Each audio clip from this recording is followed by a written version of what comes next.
Hi guys, and welcome back for round 3 of the 2016 TW Steel DMAX Inter Enduro Championship.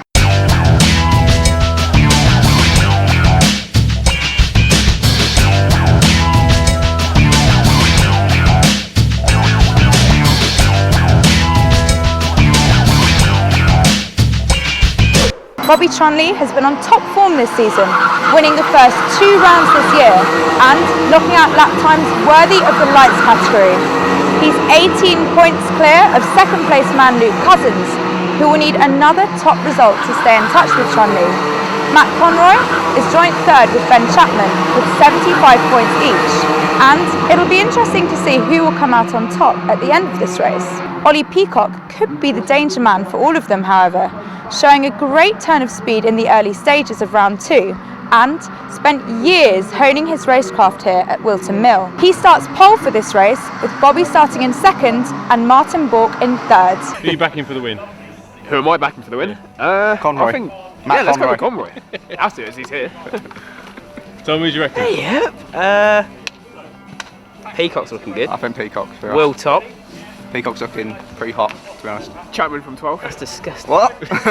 I'm saying Bobby Trunley. Second like last year? What do you think you can do from second on the grid, mate? Well, it depends. The track's been drying out. It's still a little bit wet around turn 2 at the moment, but it depends if how karts work. I mean, I'm okay. I feel all right with this kart. I don't feel the best, but we'll see how it goes. And plus, Ollie's an expert around here, so I might take some lessons off of him for the race. Good luck. Pole position. Yeah, pretty Are you confident? Yeah, I feel pretty confident. I think me and Bobby are trying to break away. I think, track's in good condition, should be good fun. 4th on the grid. What do you reckon you can do from here? Sneak a podium, hopefully stick with these guys at the front, just let the race settle down a bit, and yeah, take it from there. Hopefully sneak in a few cheeky passes here and there. How's the kart feel? Feels great.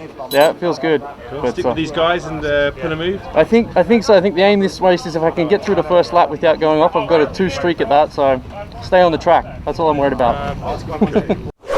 So here we go with the Interzen as they make their way out onto the circuit in perfect racing conditions. I'm joined in the commentary box today by Richard Brunning. Hello. Looking at that there, Bobby is out of position already. He's off the track and back on it. What's gone wrong? That is not a good start for Bobby. He was going to be starting second. That's really good for Ollie Peacock, but not so good for Bobby. I'd be really happy if I was Ollie right now. Bobby right at the back. Now I'm hoping there's nothing wrong with the kart there. I don't know why he would have come off the circuit. Hang on, here we go. Okay, replay, everything's looking good so far. And now it's not quite so good. Okay, he's hit the Lego blocks. He's warmed the tyres up and binned it off onto the grass. Bobby's going to be probably furious with that. Let's hope he can regain his Going composure. around again, look. I think that's because a number of karts toward the back didn't get out of the pits on time and they need to close the gap. Bobby pulling to the left there to allow 23 karts past him now. And he starts this race at the back of the grid as we wait for the green light. Here we go. It's green light and away we go. Peacock pulling straight to the right to cover off Cousins as we go through turn 1. Oblivion's a fantastic complex here at Wilton Mill. No drama so far. Trunley already moved past Nigel Foot as he lines up Pertek and Caccioli. Straight up on the inside. Good work already. Dead easy. Trunley again, this time is on Fisher. He's past him and alongside Shearman already going into turn 7. Is he going to make it stick? Yep. Easy work for him. He's going to side through these guys today, I would imagine. Okay, so there's a battle for 7th going ahead and Oliver gets ahead of that lot. Matt Conroy has dropped 3 places to 8th.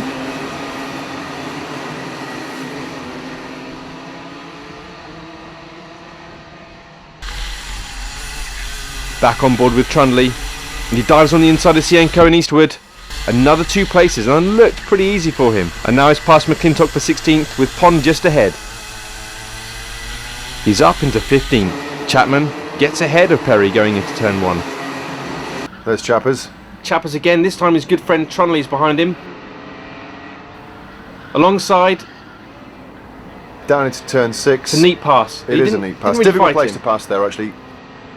Bork is off on the grass. That is turn 6. Oh, what a disappointment. Cracking qualifying, and now he's going to be really mad at himself. He was running 3rd, and here we've got Seb Cook on the inside of Conroy. Oh, he's letting him Seb's letting him ahead. Very nice there. I had to try to make Why that was stick. that? Trundley lining up Gibson down the straight into Christmas corner. No real defending there, that was dead easy for Bobby. Nice and late on the brakes there. Here we've got Peacock and Cousins staying in touch with at the front, and Cottrell and Top making up 3 and 4. Good run from Top so far. Cottrell is now in the wall. What a commentator's curse. Lap 7 and turn 6 has got another victim. Difficult, tricky right-hander downhill, that is. Trundley on Cook now for 7th position. Down the straight into Christmas corner. Late braking in his pass, and up ahead is Conroy. Lap 10 and he's already up to 7th place. Conroy didn't fight him much there. They are making it very easy for him, I have to say. He's in 6th position.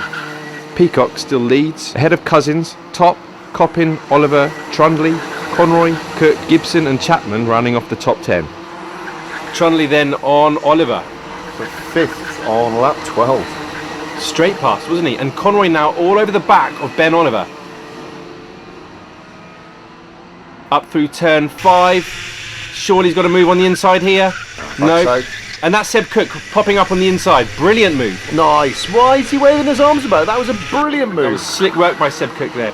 Next man down the road for Trundley is Mike Coppin, as you can see, just a second or so ahead of him. Lap 15 and Trundley has found Coppin as we go through the final turn. He's gone wide there, Trundley. Yep, better run down into turn 1 and he makes the pass stick. It's Eastwood and Handley going into turn 7. Eastwood on the inside and Handley looking like he's napping there. Yep, fell asleep, let him through. Okay, Sienko, McClintock on the inside. Lovely little move. Yeah, Sienko got balked on the left-hander and McClintock went straight past him. Wave yellows for Seb Cook out of turn 2. Where's that? There he is on the straight. Oh, I must have run wide and dropped it onto the grass, I reckon. Unusual mistake for him because he normally runs quite well. Battle for 14th position. Here we've got Sienko on Pond. On the inside of Christmas corner, he's through. Nice move, Blaze. Good stuff. And Blaze, I think, has got some tuition booked for later in the week, but it doesn't look like he needs it. Well, he probably does. He's battling for 14th, to be fair.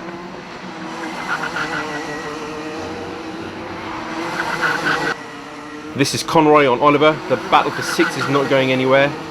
Since Seb Cook has dropped out of it, Conroy's closed right onto the back of him. Here we've got Trundley on top. For a podium place. Another seemingly easy pass for Trundley there. Wave yellows now for Mike Coppin. That's a shame. Off at the infamous turn 6. Oh, he was having a good run there. Looks like he's having a few choice words inside that helmet. Here's Sienko, and that is Bork. Straight past. Nice little dummy from him. This is Cousins putting a lap there on Shearman. And that's Peacock putting a lap on, I think, Eastman. Didn't make that too easy for him there, to be honest. No, perhaps he didn't know who was coming. Okay, so that's Coppin. Oh! Hello. Oh! Oops. And what's happened there? That was Perry coming through on the inside of, looks like Pertak, but that wasn't for position. Let's have a look at that again. So Perry's trying to put up on Pertak and basically cleans him off into the That wall. was particularly nasty, and Caccioli there. Ow! Arrives at somebody else's Could have accident. been much worse than Caccioli managed to avoid him. I think that was more luck than judgment. Crikey. Here we've got Chapman. Is it Chapman? Chapman on Gibson into the Christmas corner. He's through. Nice pass. Can he make it stick? Yep, covers him off on the exit. Good stuff. Closing the door firmly behind him. Pond is in the pits. He's got a black flag for an ABC. I'm not sure who with, but pit manager Pat Horrocks explaining it to him. He'll know what he did. This is Cousins coming through, more back markers here, and there's Trundley right behind him. He's going to have to get through these guys quickly. This could work out well for Bobby. Okay, so McClintock waves him through, but Caccioli hasn't seen him, and Trundley's through as well. Yep, and now Trundley's right on Cousins' back bumper. Caccioli just not aware that they are there, is he? He doesn't seem to be aware at all. Cousins needs to do something here to stay ahead of Trundley. Could be Bobby's chance. Caccioli not seeing them. He's going for the line. He's on the not good. Worked out perfectly for Trundley this. Oh, they slipped past though into the last corner. That's that was good, not good awareness Trundley by tucks Caccioli. in behind. Lap 43. but Cousins knows what he's doing. I can't imagine it's going to be easy to pass. No, they're both very, very similar on pace, and Cousins is a great driver. This could be a great battle. Trunley tripping all over the back of Cousins The here. outside at turn 6 is not easy. Giving the cone a little tickle there, Trunley. And Cousins lives for another lap. Still tight, this. Great battle for second place. Luke's looked behind him, which is fatal.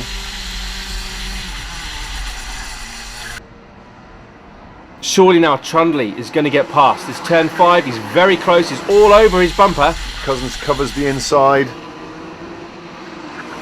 Trundley now on the outside going to turn 7. He's not going to be able to overtake there, is he? Nope, maybe he'll switch back though for turn 8. He's on the inside of Cousins here, brilliant stuff. Cousins gone wide. Yep, Trundley won't let that chance pass.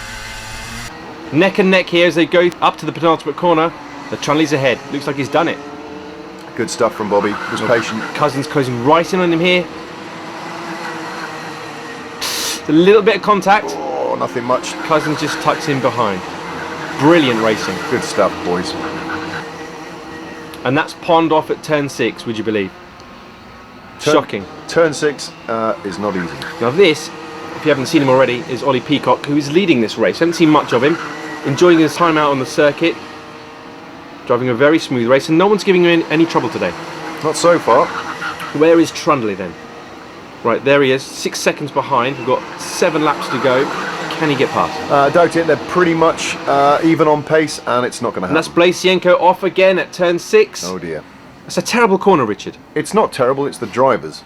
Here's Peacock trying to put a lap on Oliver and Chapman, but they're in their own battle for 7th place. That's good stuff, boys. They've gone wide. And Peacock was patient and picked his spot beautifully to put a lap on both of them. Well, that was a bit of a risk he took there. Could have gone quite badly for him. With 2 laps to go, nah, he was good. So Peacock then making his way through the final corners, and he's done everything he needed. Dominated practice, stuck it on pole, and led the whole way of this race. Ollie Peacock comes round to take his first victory of the season and win round 3 of the 2016 TW Steel DMAX Inter Enduro Championship. By 7 clear seconds, Ollie Peacock. Well done, Mr. Peacock, sir. Enjoy it. Well, Ollie, you drove a fantastic race. You stuck it on pole. We knew that you were going to be strong in this race from testing last night. Tell me how you feel. Unreal.